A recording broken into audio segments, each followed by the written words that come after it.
everyone, this is KJ Vlogs, a Filipino reactor based here in Saudi Arabia, and welcome back to my channel. Agad-agad, gawa natin ito reaction video. At last, magagawan din natin ng reaction video talaga. Itong, what do you call this, Barbie Fortesa and David Licao Kukor. Kumbaga, i-read natin yung TikTok nila. So, without further ado, let's all watch this. Alam mo, sa smile dito ni Barbie, ayoko naman pangunahan siya, pero bida-bida kasi ako. Usually, pinapangunahan ko talaga, diba? Katulad ng isang reaction video ko kanina. Sabi ko, lintik ng walang ganti, magkakadevelopan talaga sila. Charis! Magkakadevelopan talaga sila. We cannot deny the fact kung mag-shooting na, tapos both or them are single, magkakadevelopan talaga sila, be. Hindi na natin yan mawawala sa kanila. Sure na sure ako dyan. Wait! Akala mo may alam na naman na bagong chismis, no? Na pinid na naman na magkakadevelopan sila. Wala akong alam. Wala akong nasagap na chika kasi hindi ko na kailangan ng chismis. Kasi nakikita na din naman natin talaga sa kanila kung gaano sila ka-happy. Charis. Pero alam ko gusto nyo ng chismis, diba? Gusto nyo ba? Charis. Gusto nyo ba? Charis. May tuloy na nga natin ito, mawawala na naman tayo sa wisyo. Charis.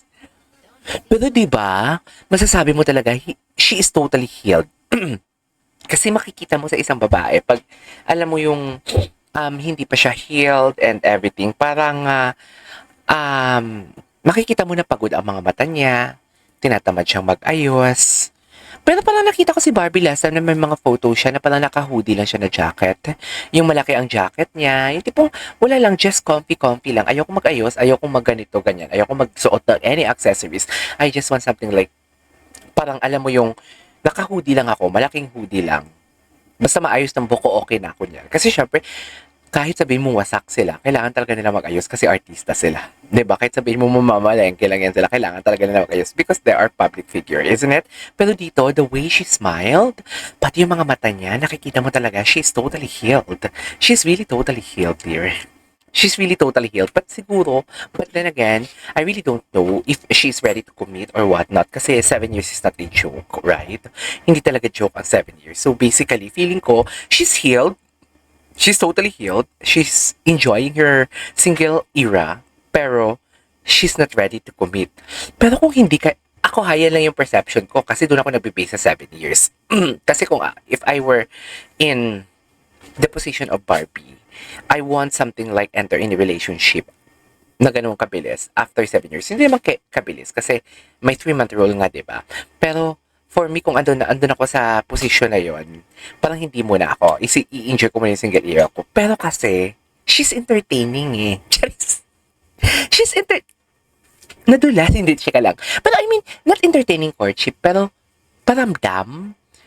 Kasi diba, kung hindi ka nag-entertain, hindi ka sasagot sa mga TikTok compilation na yan.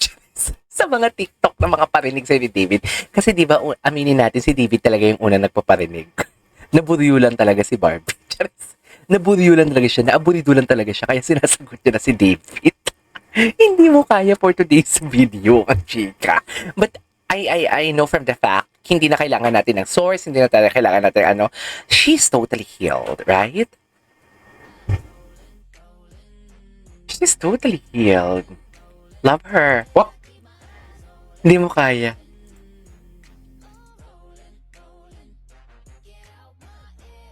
Okay, what's next? Yung ganda niya, no?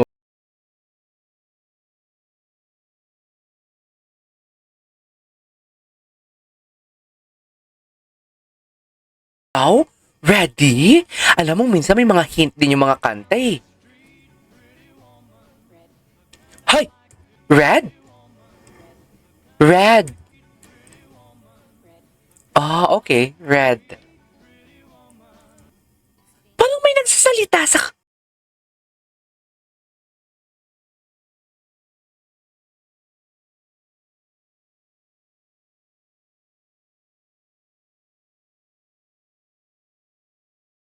Anong boses na Ginoo yun?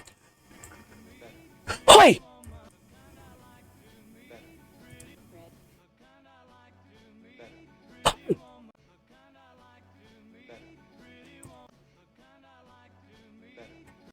Better ang sabi, pero kaboses lang naman ni Ginoo.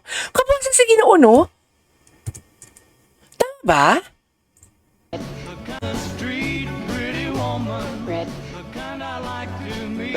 Red. Red. Red. Red. Red. Red. Kaposes ni Ginoo.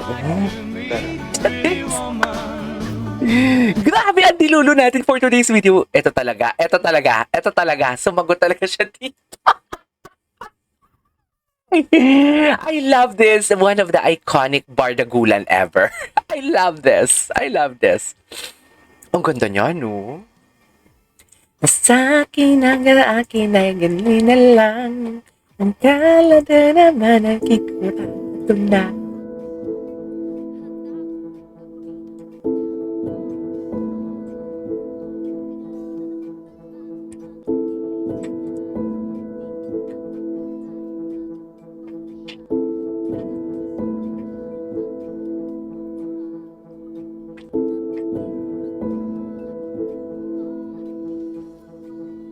Happy talaga siya dyan, no? Eh! Chill pa talaga yung dibali niya lang kaya. Ay, dito talaga siya ang hindi napigilan ng Ginoo natin for today's video. Ito talaga yon. Revenge talaga to ni Barbie. Ang ganda niya, my God. Ang ganda niya. Gosh. Ayokong tanungin pero alam mo, pumasok sa utak ko Ayoko naman bakit pinakawalan to ng ex niya? Pero may sagot din agad ako dyan. Because they are not meant to be. Kung makikita mo talaga yung flow, no? Masasabi mo din talaga, makukonclude mo na meant to be si David tsaka si Barbie. Kasi they started na magkaaway sila. They started na nagalit si Barbie kay David. 'Di ba? Kung i-ano mo lang talaga, kung i-ano mo na lang, what do you call that? What do you call this? I-analyze mo, 'di ba? Parang meant to be talaga sila. 'Di ba? Meant to be talaga sila, dear. Ang ganda ng foundation ng relationship nila if ever na magkaroon sila ng relationship. Doon na din naman napapunta yun. Pinangunahan na naman.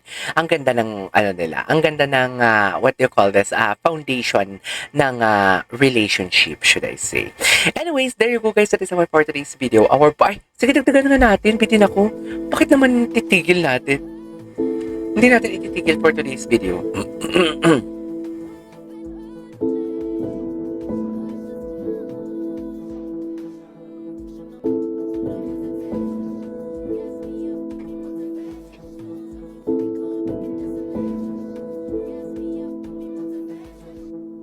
Okay. Ay. Ito. Ilang momento parang, Wow. parang competition. Competition. Bakit kaya competition? Breathless in the moment of life. Natawa din si Barbie. Ang ganda niya. Ay, napanood na natin to. Holding hands. Lockjaw. It's rare to find someone who makes you feel this good about yourself. Exactly. Yung naiintindihan ka, Charis! besting. Tapos endorsement naman pala. Laging nandyan para sa akin. Every single day. Ganda niya. Walang palya. I think I might be falling for... No. Charis, no. Kontrabida naman pala for today's video. Diba? Ang ganda niya talaga. Brilliant siya? Brilliant ba yan? Sorry ano kayong lasa nyo? Strawberry, yung basic. Anyways, there you go guys. That is our for today's video. Our Barbie core or Barda or Barbie core rating to compilation. This is KG Vlogs. See you in the next vlog. Bye!